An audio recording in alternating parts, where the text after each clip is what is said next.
ओम सिंहस्ता शशिशेखरामर्कत प्राख्यैश्चतुर्भिर्भुजैः शंखं चक्रधनुस्सरांश्च ददति नेत्रैस्त्रिभिर्शोभिता आमुक्ताङ्गहारकङ्कणरण काञ्चीरन्नूपुरा दुर्गा दुर्गतिहारिणी भवतु नो रत्नोलसत्कुण्डला मूकं करोति वाचालं पंगुं लंघयते गिरिं यद्कृपातमहं वन्दे परमानंद माधवम। नमस्कार, स्वागत है आपका आचार्य वाणी में। मैं आचार्य डॉक्टर विक्रमादित्य आपके साथ हूँ। आज का विषय है वृश्चिक राशि वालों के लिए दिसंबर का मध्यकाल किस प्रकार का रहेगा।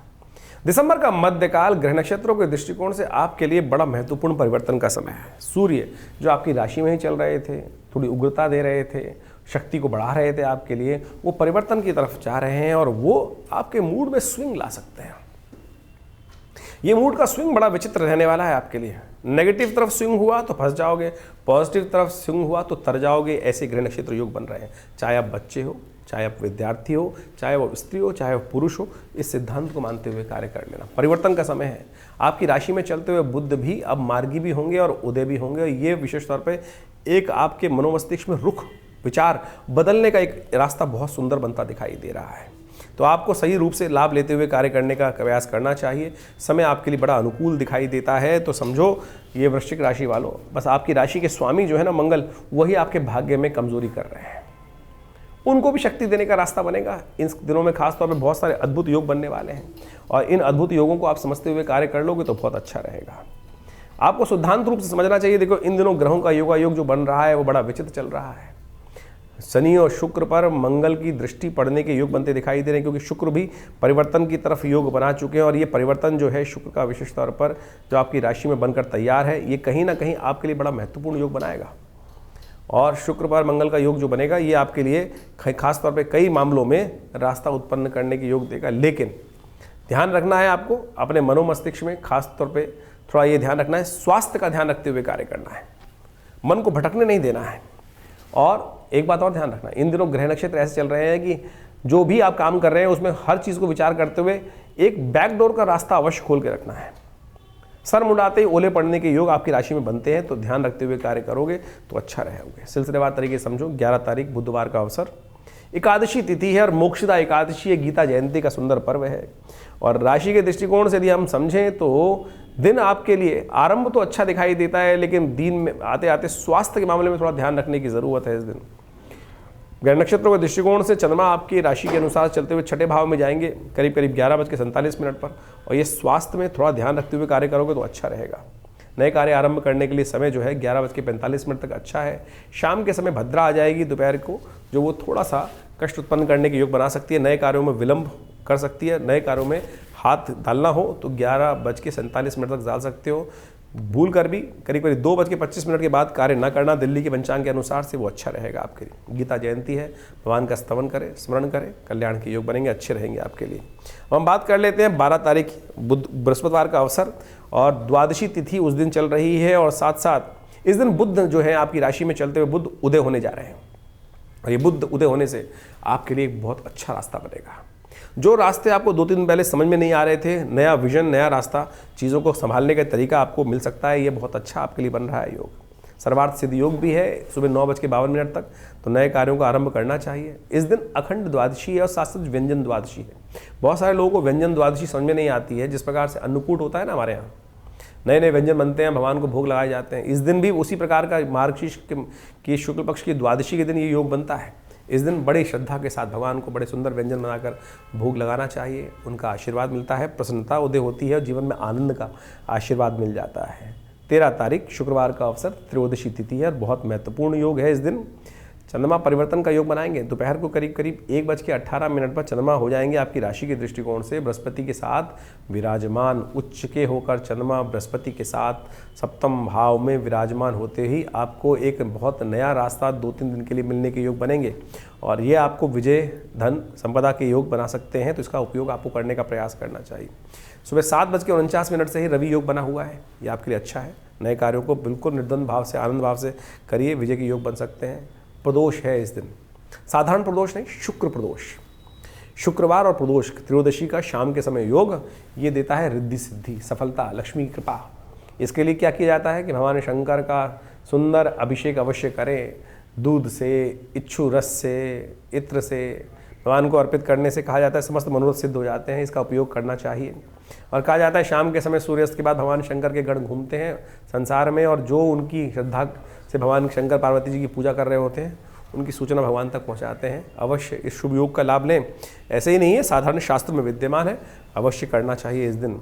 14 तारीख शनिवार का अवसर, चतुर्दशी तिथि है और ग्रह नक्षत्र जैसा हमने कहा बहुत सुंदर योग आपके लिए बना के तैयार बैठे हुए हैं और ये आपको कई मामलों में आगे बढ़ने के रास्ते बना सकते हैं। इनका उपयोग आपको अवश्य करने का प्रयास करना चाहिए। मंगल को थोड़ी ताकत देने का आपको अवश्य प्रयास करें। शनिवार है, सत्यव्रत है, इस दिन अवश्य करें। देखिए सत्यव्रत में संकल्प यही लें कि जो मंगल थोड़ा हमारी राशि के स्वामी कमज़ोर हैं उनको शक्ति प्राप्त हो जाए और उनसे हमको विजय के योग बन जाए। सर्वार्थ सिद्ध योग विद्यमान है, बहुत सुंदर है आपके लिए। कार्य आरंभ करना ठीक रहेगा। 15 तारीख रविवार का अवसर, पूर्णिमा तिथि है उस दिन और ग्रह नक्षत्र परिवर्तन का योग बनाते दिखाई दे रहे हैं। ये सुबह समय तो अच्छा है, लाभ का योग बनना अच्छा बनता दिखाई दे रहा है, लेकिन दोपहर आते आते थोड़ा सा ग्रह परिवर्तन की तरफ जाएंगे और वो आपके मनोमस्तिष्क में दुविधा उत्पन्न कर सकते हैं। दुविधा से बचें। कहा ना कि इधर से दुविधा में जो फंस जाते हैं उनको माया भी नहीं मिलती, राम नहीं मिलते। तो इसलिए ध्यान रखें, दुविधा से दूर रखने का प्रयास करें। तो दुविधा में फंस जाओगे तो ना इधर के रहोगे ना उधर के रखोगे। एक मार्ग पकड़ो। बहुत सुंदर तिथि है, रविवार है, पूर्णिमा है, संक्रांति है और इन सब समस्त के साथ साथ अन्नपूर्णा जयंती भी है और दत्तात्रेय जी की जयंती भी है। बहुत सुंदर दिवस है। इस सूर्य का परिवर्तन आपके लिए बहुत महत्वपूर्ण है। तो विशेष तौर पर वृश्चिक राशि वालों, ये सूर्य का परिवर्तन जो 1 महीने के लिए हो रहा है, ये आपके लिए इच्छाधारी योग बना रहा है। ऐसे में जैसा सोचोगे वैसा बन जाओगे। नेगेटिव सोचोगे तो नेगेटिव घट जाएगा, पॉजिटिव सोचोगे तो पॉजिटिव आपके समक्ष हो जाएगा। तो ये महीना ऐसा ही आपके लिए। वृश्चिक राशि वालों, पॉजिटिव होकर काम करने का प्रयास करना और जितना पॉजिटिव होकर काम करोगे आपके लिए बहुत सुंदर रहेगा। इस बात का ध्यान रखें। कोशिश करें नित्यपति भगवान सूर्य का दर्शन करें। देखिए इन दिनों धनु में जब चले जाते हैं तो खरमास आरंभ हो जाता है सूर्य के। खरमास आने के कारण से सूर्य क्षीण हो जाते हैं, तो आपकी किस्मत भी थोड़ी सी कहीं ना कहीं सूर्य के ऊपर निर्भर करती है इस वक्त आपकी किस्मत। तो सूर्य को शक्ति देने के लिए क्या काम करना है आपको? नित्यपति भगवान सूर्य को पीला पुष्प डालकर एक तांबे के लोटे में रोली डालकर भगवान सूर्य को अर्घ दीजिए। किस्मत जागने का योग बनेगा। इसी 30 दिनों में ये करके देख लीजिए। शास्त्रोक्त है, करेंगे तो लाभ प्राप्त होगा। तो इस बात का ध्यान रखते हुए कर लीजिए, बहुत सुंदर रहेगा आपके लिए।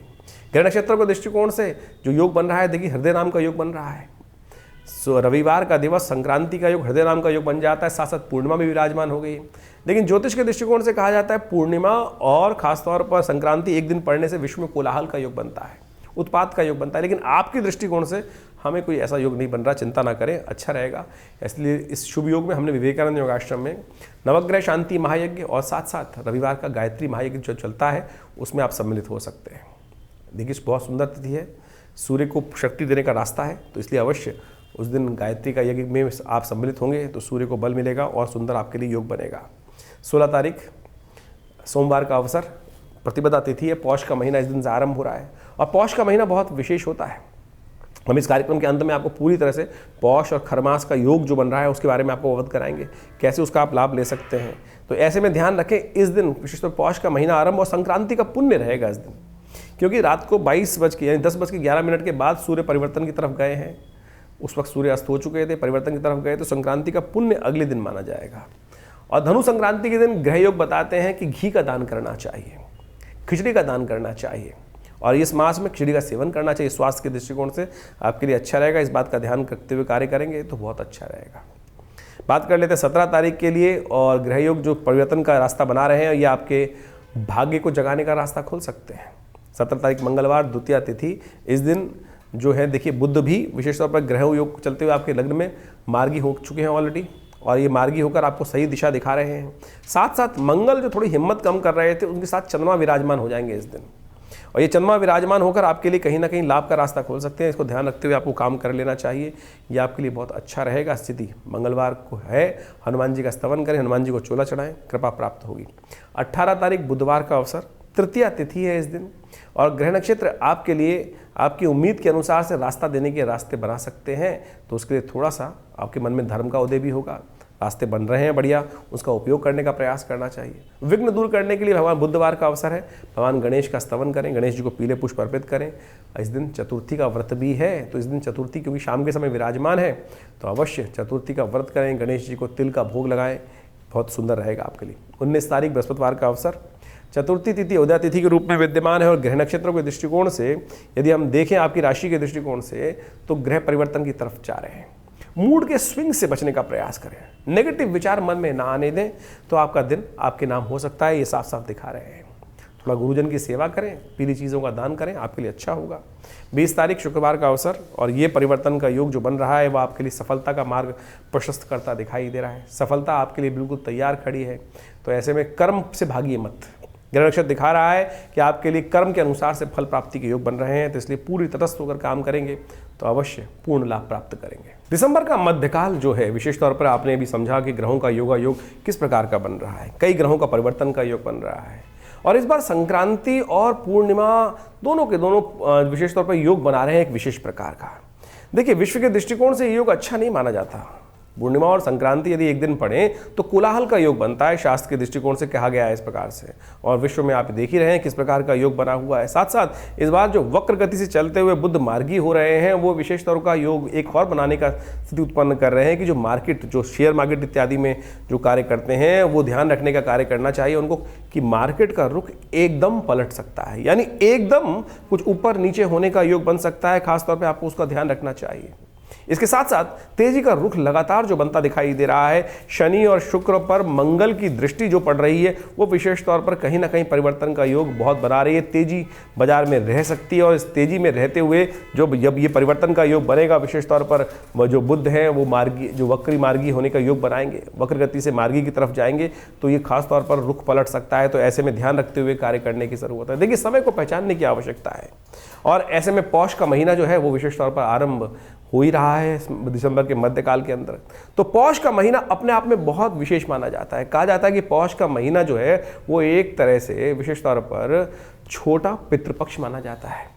इस मास में विशेष तौर पर इस बार जो योग बन रहा है खर मास भी साथ साथ आरंभ हो गया है, तो ऐसे में विशेष तौर पर ध्यान रखने का प्रयास करना चाहिए। हमारे शास्त्र के दृष्टिकोण से कहा जाता है कि इस पौष के महीने में कोई भी शुभ कार्य नहीं करना चाहिए। जो विशेष तौर पर शुभ कार्य किए जाते हैं, विवाह इत्यादि, मुहूर्त इत्यादि, मकान का मुहूर्त, देव प्रतिष्ठा इत्यादि, ये सब पौष मास के अंदर निषेध हो जाती हैं। केवल यज्ञ इत्यादि करने के लिए, भगवान का स्मरण करने के लिए सबसे श्रेष्ठ महीना माना जाता है पौष का महीना। प्राचीन काल में कहा जाता था कि पौष के अंदर सबसे ज़्यादा यज्ञ जो होते हैं, बड़े बड़ी कथाएं जो होती हैं वो इसी पक्ष में विशेष तौर पर इसी पौष के महीने में हो जाती है। और इस बार तो पौष और खर जो मास है वो संयुक्त रूप में है।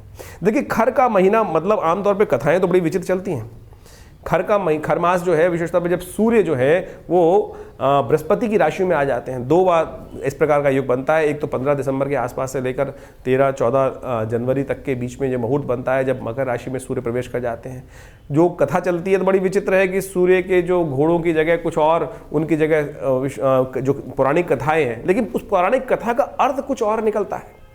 वो विशेष तौर पर समझने का प्रयास करना चाहिए। खर का मतलब वहाँ पर केवल उस शाब्दिक रूप में ना ले कि उन्होंने अश्व की जगह कुछ और खर को वहाँ पे उसके साथ जोत दिया और अश्व थक गए थे। मूल कारण क्या है? हमारे यहाँ ग्रहों की बल देखा जाता है कि कौन से ग्रह का, बृहस्पति का, शुक्र का, इन तमाम सूर्य इत्यादि का बल कब है। यदि आप ऑर्बिट की तरफ से ध्यान दें तो क्या होता क्या है, सूर्य जो है उस ऑर्बिट में चलते चलते सबसे शॉर्टेस्ट ऑर्बिट में चले जाते हैं और ये राशि जो धनु राशि में जब सूर्य प्रवेश करते हैं तो सबसे छोटा ऑर्बिट हो जाता है और इन दिनों क्या होती है, रातें बड़ी हो जाती हैं, दिन छोटे हो जाते हैं, यानी सूर्य का बल विशेष तौर पे कमजोर की कम स्थिति में आ जाता है। तो इसलिए कहा जाता है कि पुण्य बढ़ाने के लिए सूर्य किसके मालिक हैं? आत्मा के मालिक हैं। सूर्य कीर्ति के मालिक है, यश के मालिक है और विशेष तौर पर कई प्रकार के संबंध को बढ़ाते हैं और इस संसार का जो औचित्य है वो सूर्य के कारण ही है। और सूर्य जब सबसे छोटे पेरिफेरल के अंदर आ जाते हैं तो बहुत कम देर के लिए दिखते हैं। तो इसीलिए कहा जाता है कि सूर्य का बल कमजोर है, इसीलिए शुभ कार्यों को करते वक्त आत्मा का जो उत्थान की तरफ योग बनता है वो कहीं ना कहीं थोड़ा कमजोर रहता है। तो इसलिए इन सब कार्यों के लिए इसमें रोक लगाने का प्रयास किया था। पौष महीने के अंदर बहुत सारे शुभ कार्य शास्त्र में वर्णित है। सूर्य की उपासना करने का हमें यथाउचित भाव से प्रयास करना चाहिए। नित्य प्रति सूर्य को जल देना चाहिए। सूर्य की रोशनी में थोड़ी देर बैठने का प्रयास करना चाहिए। उससे जीवन में सुख, समृद्धि, कीर्ति तो प्राप्त होती ही है, लेकिन साथ साथ व्यक्ति दीर्घायु भी बनता है। और आज मॉडर्न साइंस उसको बहुत अच्छे से प्रतिपादित करती दिखाई दे रही। जो भारतीय सिद्धांत आदि प्राचीन काल से विकसित हैं, वो कहीं भी विज्ञान से परे नहीं है। विशेष तौर पर भगवान सूर्य की उपासना, रविवार का व्रत।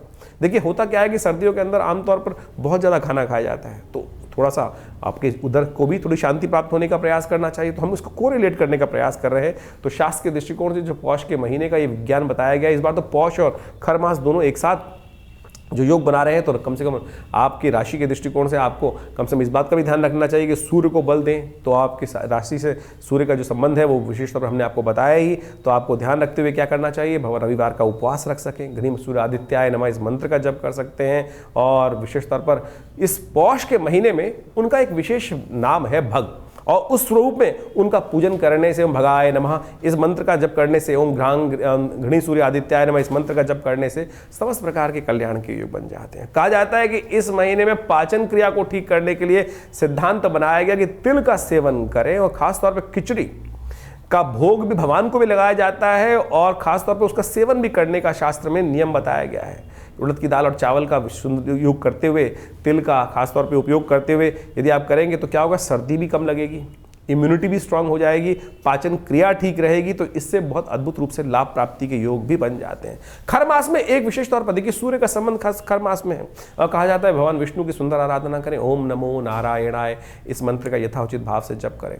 तुलसी का पूजन करना समस्त प्रकार के कष्टों को दूर करने का योग बनाता है। तो खर मास में नित्य प्रति इस बात का ध्यान रखना चाहिए, शाम के समय भगवान भगवती का खासतौर पर ध्यान करते हुए उनके समक्ष एक दीपक प्रज्वलित करते हैं, उनकी एक प्रदक्षिणा लगा लें। ये विशेष उपाय कर लेने से कई प्रकार से कष्टों को निवारण करने का योग बन जाते हैं। ध्यान रखें, खर मास में सूर्य कमजोर है, वाद विवाद में नहीं फंसना चाहिए, और तामसिक भोजन करने से प्रहार करना चाहिए। आमतौर पर हमारी जो संस्कृति है यहाँ पर तामसिकता है ही नहीं। विदेश में तो आमतौर पर हर जगह तामसिकता ही तामसिकता भरी पड़ी है। तो इसलिए इस बात का ध्यान रखते हुए कि सूर्य का बल कमजोर होने के कारण से इस महीने में, खर मास में और खासतौर पर पौष के महीने में जो कहा जाता है कि उसका ध्यान रखते हुए कार्य करना चाहिए। उसके बाद मकर संक्रांति आती है, नई शक्ति का संचार हो जाता है। तो आप इन सब चीज़ों को समझते हुए, यदि हमने जो पूरा विज्ञान आपके समक्ष उपस्थित किया, इस समझते हुए कार्य करेंगे तो देखिए बहुत अच्छा आपके लिए योग बनेंगे। बाकी हमने आपकी राशि के अनुसार से भविष्यफल तो बताया ही है, और ये कार्यक्रम हम आपके साथ लगातार रखते हैं। आपके प्रश्नों का समाधान देखिए, ज्योतिष के दृष्टिकोण से कई प्रकार से मतांतर से जो भविष्य फल बताने का तरीका है, आपकी राशि के दृष्टिकोण से भी, नाम के दृष्टिकोण से भी, न्यूमरोलॉजी के पॉइंट ऑफ व्यू से भी, आपके नाम के अक्षर भी बता सकते हैं कि आपका भाग्य कहीं ना कहीं, ये छोटे छोटे आयाम है ज्योतिष के अंदर, इन सबका बड़ा अच्छा योग है। लेकिन हम कई लोग केवल न्यूमरोलॉजी को ही पूरी ज्योतिष के रूप में उपस्थित कर देते हैं। तो ज्योतिष की जो गणनाएं हैं, जो हमारे विशेष तौर पर गणनाशास्त्र के अनुसार से जो बताया गया है, ग्रहों की योग इत्यादि के संबंध में बताया जाता है, उसका तो वर्णन किया ही नहीं जा सकता। लेकिन बाकी छोटी छोटी चीज़ें बहुत अच्छी हैं, महत्वपूर्ण हैं, उनका भी सहयोग लेते हुए हम आपके साथ लगातार बने रहते हैं, और बहुत सारी लगातार वीडियोज़ आपके समक्ष उपस्थित करते रहते हैं। हमारा आश्रम दिल्ली में इस सब चीज़ों में बहुत अच्छा शोध कार्य पिछले करीब 50-60 सालों से कर ही रहा है। आचार्य श्री केशव देव जी महाराज के सानिध्य में हमने भी समस्त शिक्षा दीक्षा ग्रहण करने का प्रयास किया, और बाल्यकाल से पिताजी के सानिध्य में रहते हुए बहुत सारे शोध करने का अवसर मिला, चाहे वो मुद्रा विज्ञान हो, चाहे वो भारतीय संस्कृति के संबंध में और भी बहुत सारे मंत्र विज्ञान, यज्ञ विज्ञान, और उन्हीं सब में हमने पूरे विश्वास के साथ सीखा, समझा। जो कहते हैं ना कि कार्य नहीं होते हैं मंत्र विज्ञान के अनुसार, बिल्कुल निष्ठा के साथ यदि अनुष्ठान किया जाए, परमात्मा की आराधना किया जाए, तो असंभव से असंभव कष्ट दूर होने के योग बन जाते हैं। भार, बस समस्या यह है कि ज्योतिष विज्ञान के माध्यम से ये समझा जा सकता है कि कितना बड़ा भार है, और उसको उतारने के लिए दूसरे पलड़े में कितना भार रखना है। कर्म का यदि उतना भार, आपके दुर्भाग्य की तरफ जितना भाग्य है उसको उतारने के लिए उसके बराबर का पलड़ा भारी कर दिया जाए शुभ कर्मों से, तो वो कष्ट निवारण हो जाते हैं। चाहे वो स्वास्थ्य के संबंध में महामृत्युंजय मंत्र का अनुष्ठान हो, चाहे वो शत्रुओं पर विजय प्राप्त करने के लिए बगलामुखी इत्यादि भगवती महाकाली के अनुष्ठान हो, हमने करके देखे हैं।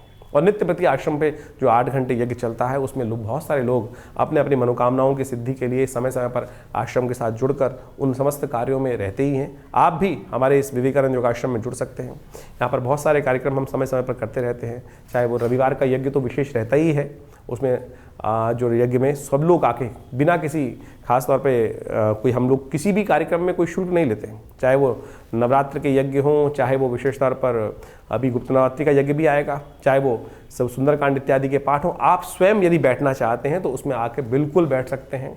रविवार वाला यज्ञ बहुत विशेश होता है, मंगलवार वाला सुंदरकांड पाठ है, उसमें भी भंडारे की सुंदर व्यवस्था होती है।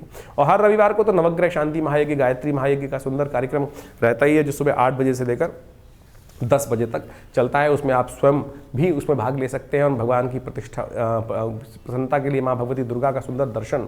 जी हाँ, हमने कई बार आपको बताया है कि माँ भगवती दुर्गा का शिव विग्रह जो आश्रम पर विराजमान है, वो 1947 में मुल्तान से हमारा सौभाग्य था कि वो भगवती हमारे घर पर पधारी, हमारे आश्रम पर पधारी, और आज उनका बड़ा दिव्य मंदिर आश्रम पर विराजमान है। उनका दर्शन कर कर आप अपने भाग्य को जगा सकते हैं, चमका सकते हैं और आगे बढ़ने के सुंदर योग बना सकते हैं और लगातार इन सब कार्यक्रमों में जुड़ सकते हैं। हाँ, बहुत सारे लोग प्रश्न करते हैं, हमारे पास लगातार लोगों के फ़ोन आते रहते हैं और बहुत सारे लोग जानना चाहते हैं अपने भविष्य के बारे में। तो उसके लिए आप हमारे नंबर्स पर व्हाट्सअप करिए, हम प्रयास करेंगे उन सब प्रश्नों का। देखिए, टाइम लग सकता है, बहुत सारे लोगों को बहुत जल्दी लेना होता है, बात करनी होती है, तो उसके लिए अपॉइंटमेंट्स भी ले सकते हैं, चिंता ना करें। लेकिन यदि आप कुछ भी जानना चाहते हैं तो व्हाट्सएप के माध्यम से आप अपने प्रश्नों को हमें भेजने का प्रयास करें। व्हाट्सएप के माध्यम से अवश्य हम उन प्रश्नों का निदान समय पर देने का प्रयास करेंगे। और साथ साथ यदि आपके पास जन्मपत्री नहीं है, बहुत सारे लोगों का प्रश्न ये आ रहा है आजकल कि हमारे पास जन्मपत्री नहीं है, तो कोई बात नहीं, आपके हाथ का रेखा चित्र जो है आप व्हाट्सएप पे भेज सकते हैं, दोनों हाथ का रेखा चित्र, उस पर अपने नाम, अपनी आयु, अपने प्रश्न हमें भेजेंगे तो हम अवश्य जल्दी से जल्दी आपके प्रश्नों का निदान देने का प्रयास कर सकते हैं। हाँ, इसमें टाइम लग सकता है, थोड़ा टाइम लग सकता है, क्योंकि बहुत सारे लोगों के प्रश्न हमारे इस चैनल के माध्यम से हमारे साथ जो जुड़ते हैं वो आ रहे हैं और इस चैनल का विस्तार बहुत अच्छी गति से हो रहा है। जो आप सबका हमको साथ मिल रहा है, सहयोग मिल रहा है, उसके लिए हम बहुत विशेष तौर पर हृदय से आप सबका धन्यवाद देते हैं और प्रयास कर रहे हैं कि इन सब भारतीय संस्कृति के संबंध में, अभी हमने मुद्राओं के संबंध में कुछ वीडियोस निकाले थे, तो आप जो विशेष तौर पर इस समय चल रहा है सूर्य को शक्ति देने के लिए, इस मुद्रा का नित्य प्रति प्रयोग करें। ये जो रिंग फिंगर जैसे कहा जाता है, सूर्य की उंगली है, सूर्य जैसे हमने कहा अभी आपको निस्तेज हो जाते हैं, कमज़ोर हो जाते हैं, क्षीणस्थ अपने जो चक्र में सबसे शॉर्टेस्ट ऑर्बिट में रहते हैं इस समय में, तो उसको ठीक करने के लिए ये मुद्रा बहुत ज़बरदस्त ताकत देगी। आपकी आत्मा का साक्षात स्वरूप सूर्य माने जाते हैं, तो उसको ठीक करने के लिए ये सूर्य मुद्रा, सबसे रिंग फिंगर को अंगुष्ठ के अग्रभाग से लगा देने से ये सूर्य मुद्रा बनती है। इसका नित्य प्रति प्रयोग कम से कम दिन में 5-5 मिनट करके 45 मिनट यदि प्रयोग करेंगे तो नहीं आवश्यकता पड़ेगी आपको कोई नग पहनने की, कोई और कार्य करने की। यही शरीर के स्विच जो है आपके बहुत से कष्टों को दूर करने का योग बना सकते हैं। अभी बहुत जल्दी नववर्ष आ रहा है, नववर्ष आपके लिए कैसा रहेगा उसके लिए हमने एक पूरा वीडियो आपके साथ रखा है और उसमें पूरी तरह से ग्रहों की अवस्थाएं किस प्रकार की हैं, क्या है, वो सब हम आपको बताने का उसमें प्रयास किया है हमने, और आप लगातार हमारे साथ जुड़ सकते हैं। बहुत सारे लोग एक बात और समझ रहे, हमारे नाम से बहुत सारे लोग कई बार कहते हैं कि हमने आचार्य जी को जन्मपत्री दिखा के हम फ़ोन में बात करिए, अपॉइंटमेंट लेके बात करेंगे तो बहुत अच्छा रहेगा।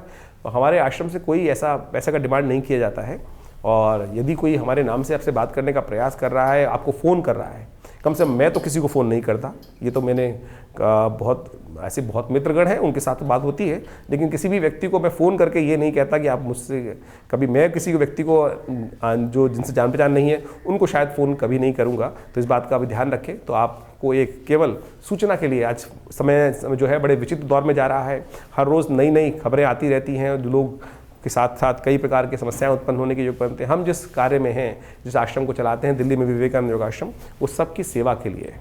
तो इस प्रकार के किसी भी जो आज गलत कार्य हो रहे हैं उनसे आपको बचने का प्रयास करना चाहिए। जन सेवा के लिए, जन सूचना के लिए हमने ये बात अंतिम में आपके पास रख दी है। आशा है आप समझेंगे और गलत लोगों से बचने का प्रयास करेंगे। धन्यवाद, नमस्कार।